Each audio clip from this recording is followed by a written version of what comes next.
Di sini saya akan menjelaskan materi praktikum yang keenam tentang identifikasi dan penetapan kadar sianida dalam cairan lambung atau muntahan. Yang akan dibahas dalam materi praktikum 6 yaitu ada tujuan dari praktikum, dasar teori, alat dan bahan, serta langkah kerja dan hasil pengamatan. Tujuan dari praktikum identifikasi dan penetapan kadar sianida dalam cairan lambung atau muntahan. Yang pertama, terdapat identifikasi senyawa sianida dalam muntahan. Yang kedua, menetapkan kadar sianida dalam muntahan. Dan yang ketiga, melakukan interpretasi hasil yang didapat. Dasar teori. Manusia dapat memperoleh sianida dari makanan, industri, lingkungan, dan sumber lainnya. Menghirup asap tembakau merupakan sumber penting sianida dan paparan dapat terjadi asap ke api. Sianida yang terserap didistribusikan dengan cepat melalui darah. Beberapa metode yang umum dilakukan untuk menentukan sianida dalam media biologis dilaporkan dalam tabel 7-1. Karena sianida terbentuk dari penguapan gas asam sianida, teknik sampling jaringan, penyimpanan, dan analisis sianida harus dilakukan dengan hati-hati. Pemilihan jaringan dan faktor-faktor yang mempengaruhi pengukuran konsentrasi sianida juga penting. Penentuan sianida dalam cairan tubuh diperlukan pemisahan sianida dari tiosianat, biasanya dengan mendestilasi sianida atau mikrodufusi ke dalam larutan penyerap. Sianida diukur secara spektrofotometri setelah terjadi reaksi klorometri yang melibatkan ion sianida dan T-kloroamin ditambah piridin, pirazolon, P-benzokuinon, atau P-fenildiamin. Metode klorometri dan titirimetri.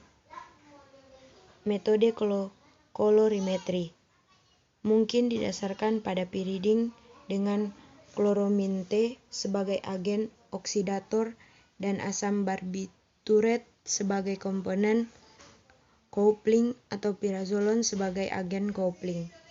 Metode titrimetri biasanya menggunakan perak nitrat.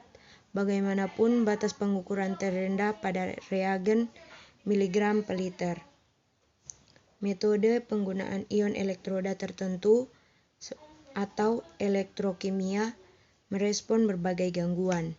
Sulfat, klorin, iodin, bromin, kadmium, perak, seng, tembaga, nikel, dan merkuri. Prosedur kerja pemeriksaan.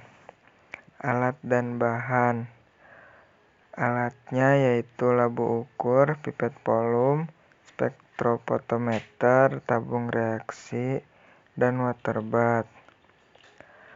Bahannya yaitu sampel dan aquades. Kemudian reagen yang digunakan yaitu kertas asam pikrat, asam tartrat, larutan NaCO3 8%, larutan kloramin T 1%, larutan sianida standar 1, 2, 3, 4, 5, dan 6 ppm. Reaksi piridin barbiturat, larutan natrium hidrogen fosfat 1N, larutan pengencer NaOH, dan yang terakhir larutan HCl 1N. Pemeriksaan asam pikrat. Pertama, siapkan alat dan bahan, lalu masukkan kurang lebih 5 ml sampel ke dalam tabung reaksi, lalu tambahkan 5 ml larutan asam titrat 5% homogenkan, dan disiapkan kertas saring yang telah dicelupkan dalam larutan asam pikrat jenuh dan dikeringkan. Setelah dikeringkan, lalu basahi dengan larutan Na2CO3 8% dan letakkan pada mulut tabung. Diletakkan sedemikian rupa agar hanya gas yang akan mempengaruhi warna kertas asam pikrat, kertas tidak kontak dengan cairan dan harus menutupi tabung reaksi. Lalu dipanaskan di atas penanggas selama 15 menit pada suhu 50 derajat. Apabila kertas sering berubah menjadi merah, berarti sampel tersebut mengandung senyawa sianida. Metode spektrofotometri langsung menggunakan asam pikrat. Sianida bebas dan sianida yang terpisah lemah bereaksi dengan asam pikrat dalam larutan menghasilkan warna terang oranye, yang dapat dihitung dengan spektrofotometer pada panjang gelombang 520 nanometer. Keberadaan sejumlah kecil nikel dalam larutan yang dianalisis memberikan efek positif terhadap keseluruhan metode. Batas pengukuran adalah 0,26 mg per liter. Metode ini cocok untuk menentukan asam lemah sianida. Pengurangan asam pikrat diakibatkan oleh sianida bebas.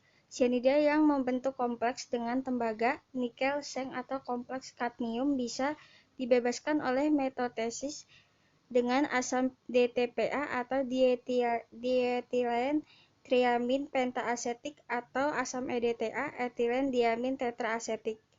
Kompleks besi sianida, kompleks kobalt sianida, kompleks emas sianida, dan kompleks perak sianida tidak bereaksi meninggalkan kompleks sianida tersebut.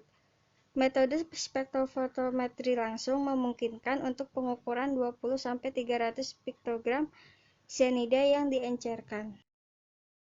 Metode menggunakan ferrosulfat. Metode dengan menggunakan ferrosulfat ini berlaku untuk isi perut. Jika menggunakan spesimen yang mengandung sianida, harus berhati-hati karena sianida ini sering melepaskan asam sianida dalam suasana asam. Bahan yang digunakan dalam ferrosulfat adalah yang pertama adalah larutan natrium hidroksida 100 gram per liter, ada larutan besi sulfat 100 gram per liter dan disiapkan dalam keadaan segar dalam air mendidih maupun air dingin.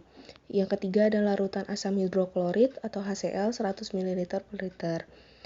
Metode yang digunakan ini, langkah kerjanya yang pertama ada larutkan 1 ml sampel ke dalam 2 ml larutan natrium hidroksida, yang kedua ada tambahkan beberapa mili larutan besi sulfat, dan yang ketiga adalah tambahkan asam hidroklorid yang cukup untuk membebaskan besi hidroksida dan menghasilkan warna biru yang menunjukkan keberadaan dari si sianida. Penetapan kadar sianida dengan metode piridin barbiturat. Yang pertama, timbang sampel sebanyak 10 gram, masukkan ke dalam labu ukur 100 ml, kemudian diencerkan dengan aquades sampai garis panda. Selanjutnya, pipet 10 ml dan masukkan ke dalam labu ukur 100 ml, tambahkan pelarut aquades sampai tanda batas. Setelah itu, pipet 1 ml, masukkan ke dalam labu ukur 10 ml, tambahkan 3 ml larutan pengencer. Setelah itu, tambahkan 5 ml baku fosfat, tambahkan 0,5 ml larutan kloramin, tambahkan pereaksi piridin barbiturat 0,5 ml, lalu kocok. Setelah itu, encerkan dengan aquades sampai tanda batas. Baca absorban pada panjang gelombang maksimum 578 nanometer. Setelah itu, standar diperlakukan sama dengan menggunakan larutan standar 1 sampai dengan 6 ppm. Adapun klasifikasi kadar sianida. Kadar 0,5 sampai 1 mg per liter adalah kadar ringan. Kadar 1 sampai 2 mg per liter adalah kadar sedang. 2-3 mg per liter adalah kadar tinggi, lebih dari 3 mg per liter menyebabkan kematian.